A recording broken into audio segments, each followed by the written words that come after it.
절대 멈추지 마십시오.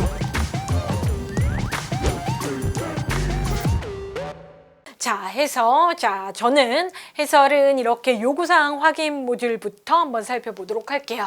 자, 첫 문제 1번이라고 한 이 문제 선택형 유형 문제로 출제가 됐습니다. 자, 선택형이라고 하면 뭐가 있다고요? 시험지고 시험지가 답안지. 그렇기 때문에 답안지 제출하고 나오시는 겁니다.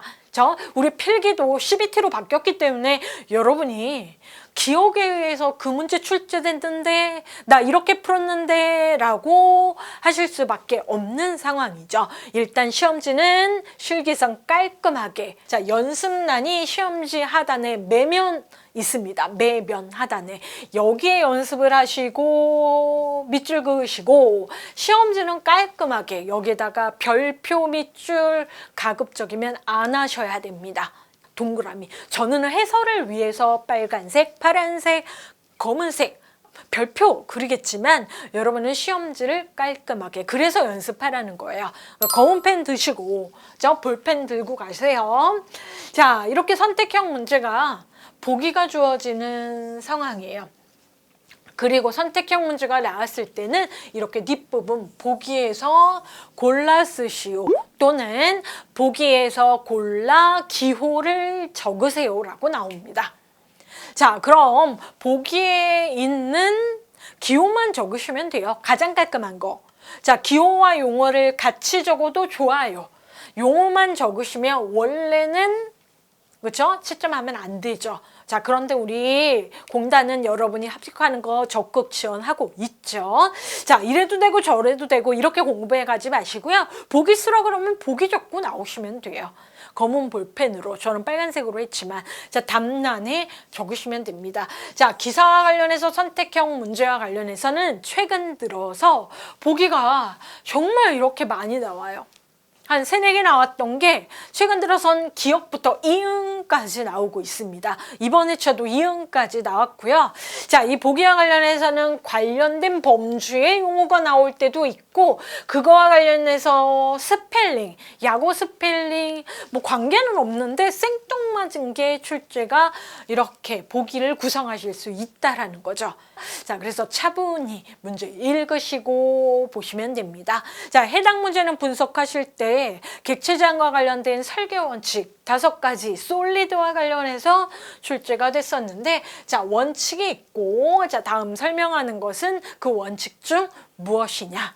자, 객체지향의 설계 원칙 하면 머릿속으로 여러분이 솔리드, 객체를 견고하게 생성하기 위해서 우리가 설계를 어떻게 해야 되는지. 자, 클라이언트는 자신이 사용하지 않는 메소드에 의존관계를 맺으면 안 된다. 사용하지 않는 메소드, 기능에 대해서는 관련이 있을 필요가 없다라는 원칙이다. 자, 그러면 키워드 잡으시면 돼요. 의존, 저는 잡을게요.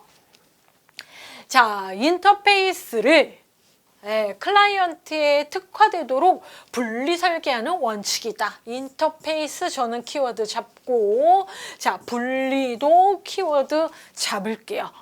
자, 예를 들어, 자, 실제 저 복원을 했을 때 얘가 해당 문제에서 이 예가 출제가 되었습니다. 복합기와 관련된 예 상황이 기능적으로 설명되어 있는 보기가 이 문제 설명이 있었어요. 자, 복합기 클래스가 있다라는 겁니다. 복합기 클래스의 모든 기능을 클라이언트가 동시에 사용하는 경우는 거의 없다. 그냥 없다. 필요시 복합기 기능에 인쇄하는 기능을 프린트. 자, 복합기 내에 팩스를 보내고 받는 기능 팩스. 복합기를 통해서 복사하는 기능이 있는 걸 복사기 클라이언트 각각 중 하나가 한 기능만 이용할 수 있도록 설계를 해야 한다. 어떻게? 특화되도록 분리시켜서. 뭘 둬서? 인터페이스를 둬서. 자, 이렇게 키워드를 좀 잡아볼게요. 얘는 실제 시험 문제에 나왔던 이고요. 자, 솔리드 하면 여러분 필기 공부 방법과 실기 공부 방법은 다르다는 얘기 다시 한번 드리는데, 자, 약어해서 첫 자만 외워가셨어. 두음만 공부하셨던 필기와는 다르게 실기는 풀 스펠링 꼭 공부하고 가십시오. 적으라고는 안 나옵니다. 하지만 여러분이 의미, 그리고 이렇게 주어진 보기 상황에서, 자, 솔리드면 S 다행히 하나예요. O, L, I, D. 이 5개 중에 하나겠죠. 자, 그런데 여기도 I로 시작한 거. 그냥 I만 알고 가면 여기 I잖아요. 그렇죠? 예. 해서 여러분이 O 하면 여기도 오고 여기도 오고 고민을 하게 된다라는 거죠. 왜냐면 공부 범위가 너무 넓으니까. 자, 해서 제외하고 나머지 5개 중에서 잘 모르시더라도 키워드 잡고 가셔서 풀 수가 있다라는 거죠. 자, 당연히 여러분이 이론 알고 가시면 어렵지 않게 비읍에 ISP 인터페이스 분리의 원칙을 잘 선택을 하실 수 있다라는 거죠. 자, 이번 회차 처음 등장한 솔리드 문제였어요.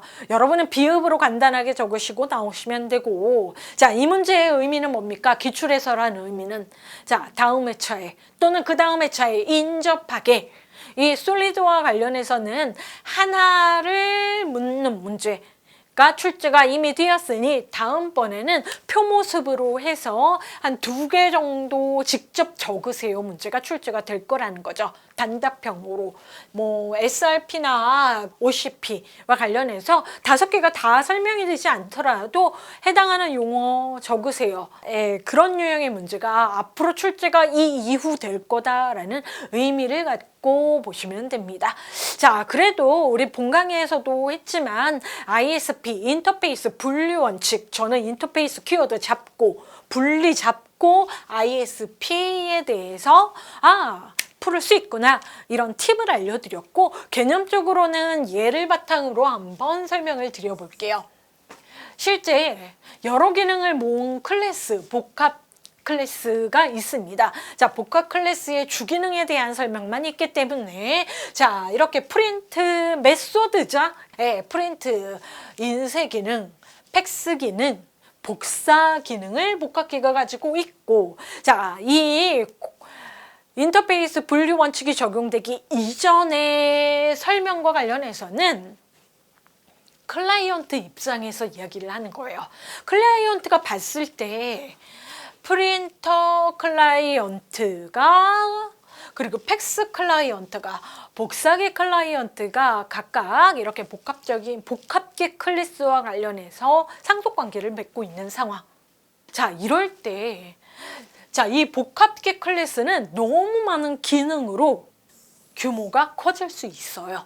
그렇죠? 자, 그럴 때 실제적으로 이 클라이언트 입장으로 봤을 때는 동시에 이 인쇄하고 복사하는 기능을 수행을 하는 경우는 거의 없습니다. 그렇기 때문에, 자, 분리를 해서 뭘 이용해서 인터페이스를 이용을 해서 분리를 시키면 이런 메소드 의존 관계가 사용도 안 하는 거에 대해서 사용하고 있던 걸 끊을 수 있다라는 겁니다. 분리할 수 있다. 복합키 클래스와 관련해서 클라이언트가 동시에 기능을 다 수행을 하지 않으니 의존관계를 굳이 맺을 때 이렇게 인터페이스를 둔다면 사용하지 않는 메소드의 의존관계를, 그렇죠, 상위 클래스에서 분리할 수 있다라는 겁니다. 꼭 인터페이스를 둬서 이렇게 분리를 한다라는 거죠. 자, 이게 인터페이스 분리 원칙이라는 거죠. 자, 그러면 이런 인터페이스 분리 원칙, 당연히 추후에는 단일 책임 원칙에 충실히 반영한 상황이 될 수도 있는 거죠. 자, 그럼 이번 회차에는 인터페이스 분리 원칙에서 ISP가 출제가 2020년 이외에 됐고, 자, 다음 회차는 어떻게 된다고요? 자, 1개가 아니고 2개 정도를 물으면서 다 설명은 하지 않고 이렇게 골라서 설명은 있고 여기가 빈칸하고 용어 약어를 쓰세요. 이런 문제 출제되니 저희 객체지향의 솔리드 견고한 설계를 위한 5가지 원칙에 대해서 한번 점검은 하고 갈게요. SRP라고 하는 단일 책임의 원칙이고요. 자, 영어 한 번만 점검하고 가셨으면 너무 좋겠습니다. 일단 마지막에 PPP 프린시플은 다 똑같죠? 5개가. 저 기억하시라고.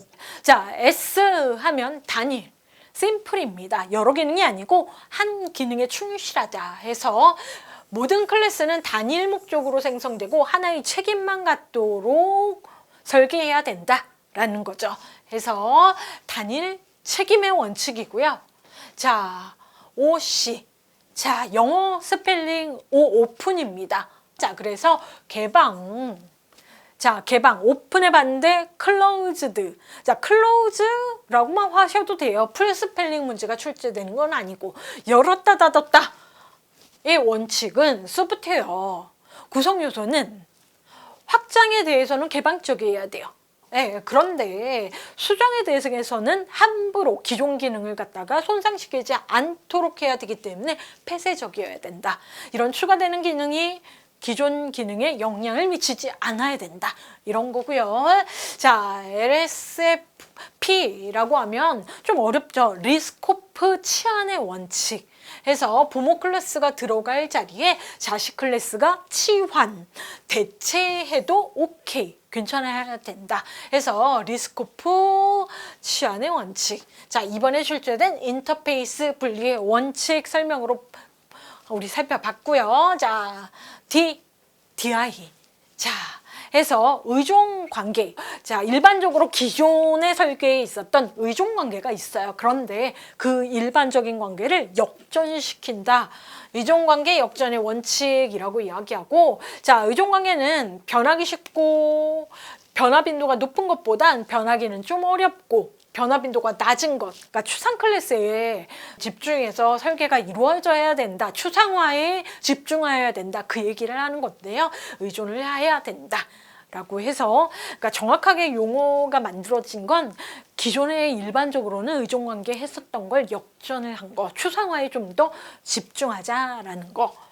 해서 솔리드 원칙이었습니다. 제가 예를 들진 않았지만 시험장에서는 키워드를 가지고 여러분이 약어 기억해내도록 준비하셔야 되는 객체지향의 5가지 원칙이었습니다.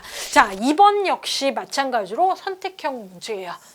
자, 문제 자체는 어렵지 않았어요. 저는 오늘 좀 본문을 많이 했어요. 공부해야 되니까. 그런데 실제 시험장에서는 제가 지금 보여드리는 문제보다는 좀 간략하게 함수 종속에 대해 본문이 있었고 빈칸과 관련해서 자, 알맞게 채우는 것은 자, 우리 함수 종속하면 우리 필기 때부터 우리 정보 처리에서는 3가지 함수 종속에 대해서 아주 정확하게 알고 계셔야 됩니다. 자, 다른 종속 상황도 있지만 딱 3가지 하면 머릿속에 떠오릅니다.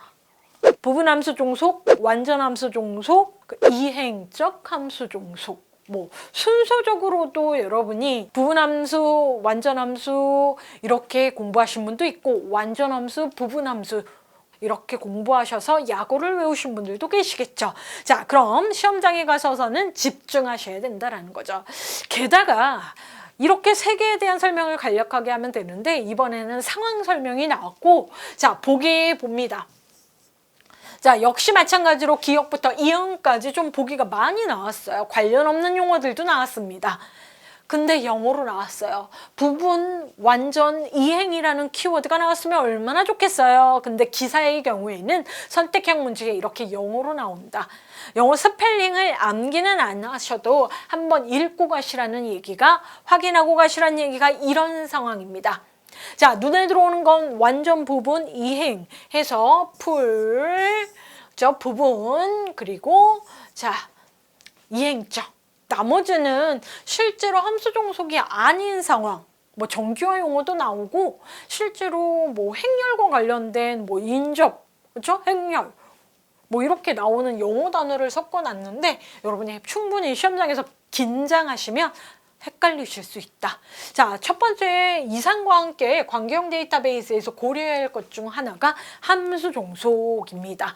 그러니까 이상 현상은 함수 종속을 제거해서 해결할 수 있는 부분이 있어요. 또 반대로 함수 종속을 유지해야 저희가 자료에 대해서 잘 관계를 맺고 설계를 할 수 있다. 뭐 이런 거죠. 정규화 과정도 진행할 수 있다. 자, 종류로는 1번, 2번, 3번이 있습니다. 순서는 단언할 순 없지만 이렇게 자, 실제 시험 문제에서 이렇게 예를 들어줬어요.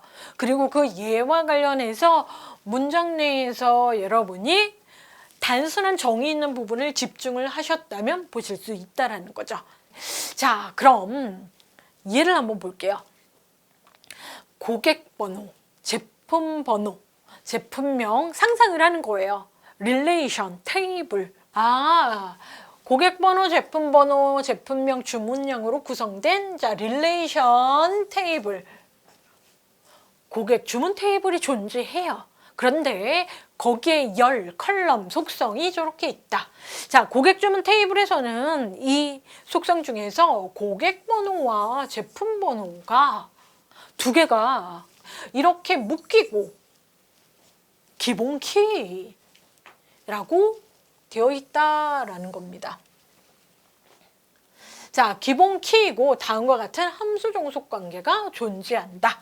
함수 종속 관계를 표현을 했죠. 고객 번호와 제품 번호가 주문량을 결정한다. 네, 함수 종속 관계. 자, 제품 번호는 제품명을 결정한다. 자, 고객 주문 테이블에서 주문량 속성은 기본 키인 고객 번호와 제품 번호를 모두 알아야 구분할 수 있다. 결정관계, 종속관계 표현한 거니까 이런 경우 주문량 속성은 기본 키에 어떤 상황? 이런 함수 종속되어 있다라고 이야기합니다. 자, 그럼 이 설명, 이 문장의 설명은 제가 지금 파란색으로 한 요 함수 종속 관계에 대한 설명만을 하고 있습니다. 당연히 기본 키에 대해서 주문량은 함수 종속되어 있죠. 별 문제가 없어요. 완전히 기본 키에 대해서 종속되어 있다. 자, 반면 기본 키의 일부인 제품 번호. 제품 번호 자체가 기본 키는 아닌데 여기 제품 번호 있던 게 여기 와 있네. 얘가 결정자가 돼서 제품명을 알 수 있다. 결정한다. 자, 이 상황은 제품 번호가 기본 키의 기본 키 일부분인데 결정자가 되는 상황이다 라는 문장이죠. 자, 이와 같은 경우 제품명은 기본 키에 제품명 입장에서는 기본 키의 어떤 종속 부분이 결정을 하기 때문에 부분 함수 종속. 자, 그런데 영어라는 거. 자, 좀 더 헷갈릴까봐 이렇게 정의도 문장 내에 있었습니다. 문단 내에 설명에. 자, 동그라미 2번 종속은 릴레이션에서 한 속성이 기본 키가 아닌 다른 속성에 종속되거나 또는 기본 키가 2개 이상의 복합키, 합성키로 구성된 경우 이 중에 일부 속성에 종속되는 경우를 말한다. 부분함수 종속이다. 자, 1번 완전함수 종속은 릴레이션의 한 속성이 오직 한 기본 키에만 종속되는 경우를 이야기한다. 그냥 주문량 입장에선 기본 키가 나 결정했어. 그 얘기하는 거죠. 해서 1번, 2번 헷갈리지 마시고 부분과 완료. 1번이 완전, 부분. 그렇죠? 네. 자, 그럼 관련해서 정규화 설명이 살짝 중간에 껴있네요. 자, 정규화는 1NF에서부터 5NF까지 있긴 한데 지금 함수 종속과 관련해서는 1NF에서 3NF까지에 대한 설명이 곁들여져 있습니다. 1NF는 한 릴레이션을 구성하는 모든 도메인이 원자값으로만 구성되도록 하는 정규형을 말한다. 그런데 2NF는 1NF의 문제 상황이 있어요. 1NF에서 무슨 종속으로, 함수 종속으로 인한 문제를 해결하기 위해서. 자, 그러면 1NF의 문제를 이야기하는 거죠. 이게 부분인 거죠. 2번이에요. 자, 부분함수 종속의 문제를 해결하기 위해서 릴레이션을 분해한 정규령을 말한다. 자, 이렇게 설명형 보기가 있으면 좀 헷갈리시더라도 꼼꼼히 읽어보십시오. 자, ENF의 속속들 간에는 완전함수 종속 관계다. 1NF의 문제는 부분함수 종속에 있다. 자, 그래서 분해를 했더니 해결되었다. 그걸 완전함수 종속 상황이라고 이야기한다. 자, 3NF와 관련해서는 ENF의 문제점에 이행함수 종속의 문제점을 가질 수 있기 때문에 자, 성립하지 않도록 하는 것이다. 자, 이행함수 종속은 그럼 뭘까요? 라는 설명이 있었습니다. 자, 간접적인 함수 종속 관계를 의미하고 예를 들어서 속성 A가 속성 B를 결정한다. 이렇게 표현하죠. 속성 B는 C를 결정하는 경우 A는 C가 성립된다. 아울러 3NF에서는 결정자이면서 후보키가 아닌 것이 존재함에 따라 이상을 포함하고 있을 수 있다. 라고 해서 자, 3NF 문제 해결한 BCNF 까지도 뭐 설명이 지금 이어지기는 합니다. 우리는 1번, 2번, 3번에 대한 설명 놓치지 않으시면 되는 거고요. 자, 그래서 주어진 보기에서 1번은 자, 기호를 적으시면 돼요. 기호를 골라 쓰세요 했으니까. 그렇죠? 굳이 한글 적지 마시고 영어로 적거나 기호를 적으셔야 됩니다. 자, 1번은 완전이니까 리얼이라고 적어주시면 되고 2번은 부분, 3번은 이행 해서 리얼, 이응, 디귿 적고 오시면 됩니다. 그러니까 시험장에서 실수만 안 하시면 이걸 굳이 외워오실 필요는 없으세요. 외워오시거나 다른 수험표에다가 적어오시는 거, 특히나 적어오시는 거는 잘못하면 여러분이 그쵸? 네, 모두 0점 일 수 있어요. 위험한 상황이에요. 그래서 부정행위로 간주되니 적어오지 마시고 그냥 시험장에서 내가 헷갈리지 않게 적고 나왔다라고 점검하고 오십시오. 자, 함수 종속 문제. 자, 이제 3번 문제의 기출이 다시 출제되고 있네요. 개정된 이후에 2021년에 1회 실기 문제인데요. 자, 그때보다 조금 더 쉽게 느껴지실 수는 있죠. 약간 변형되는 문제이긴 해요. 근데 모듈 F 동일했고요. 자, 모듈 F에 대해서 더 쉽게 출제가 됐어요.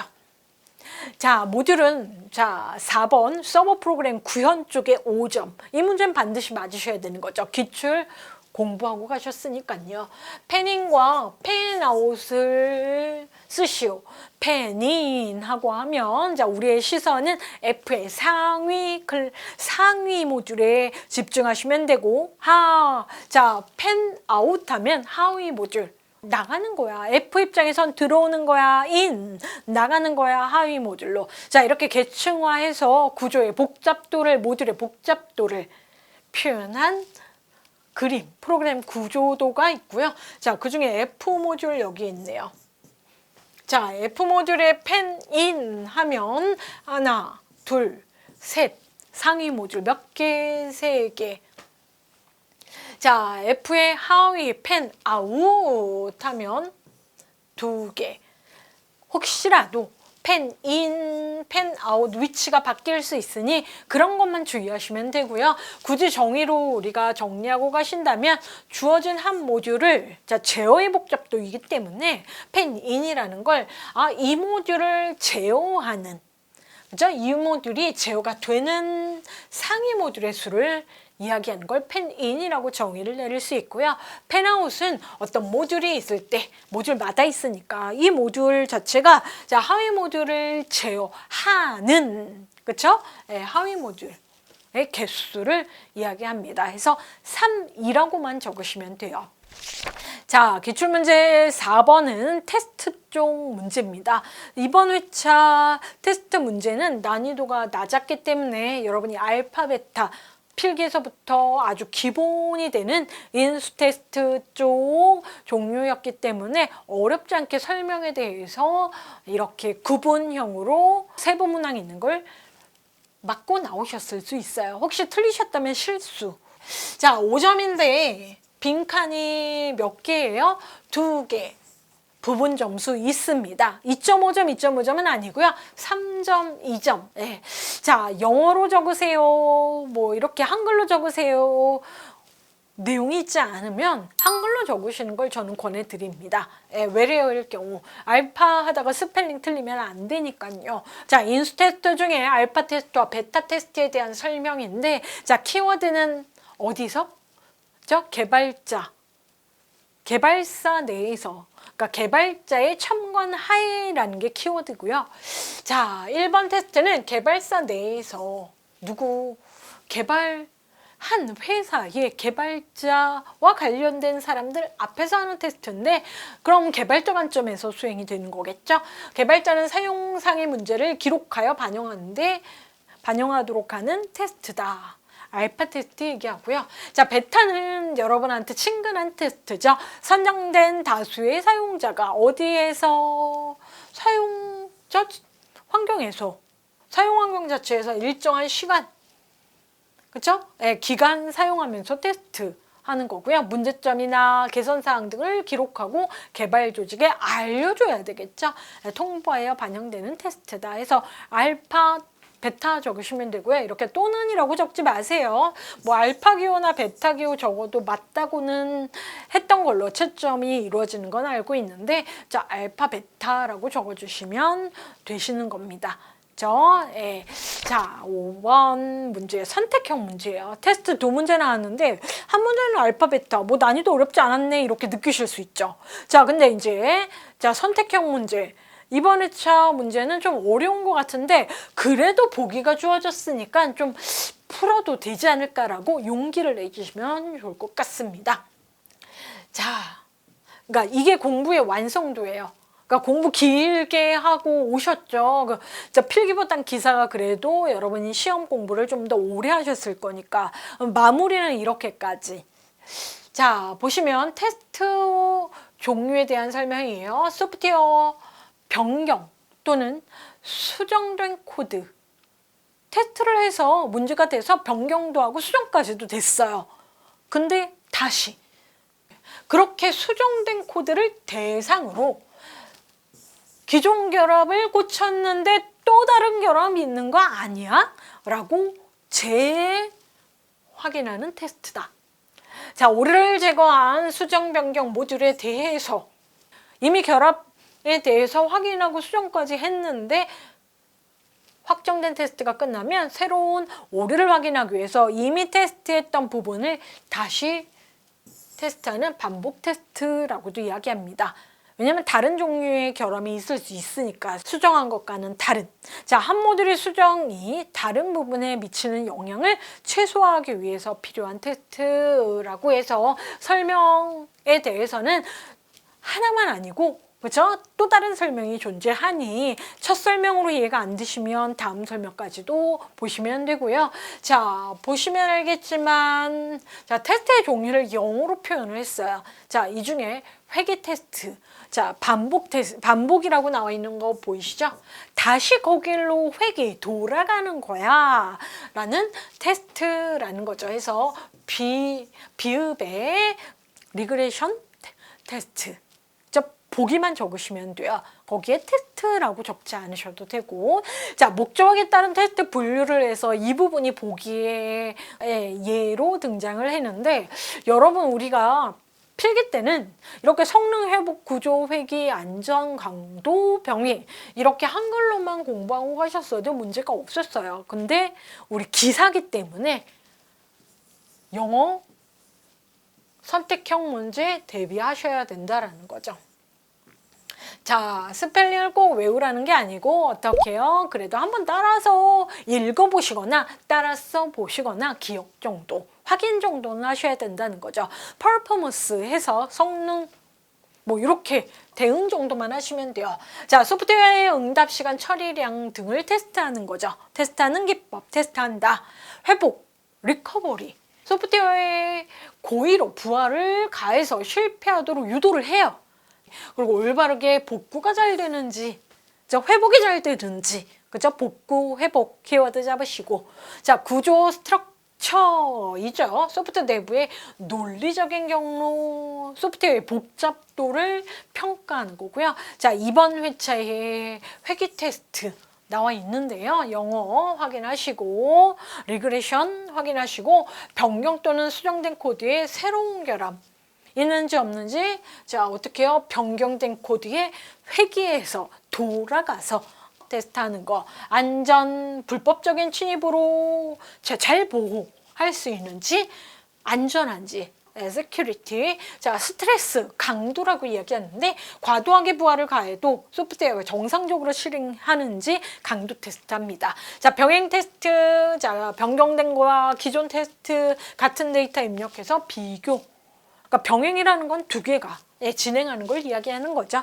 자, 해서 목적에 따른 테스트 영어 확인 한번 하시고, 이번에는 회귀 테스트 출제됐다. 언젠간 나올 줄 알았는데 이렇게 선택형 문제로 출제가 된 상황이라는 거.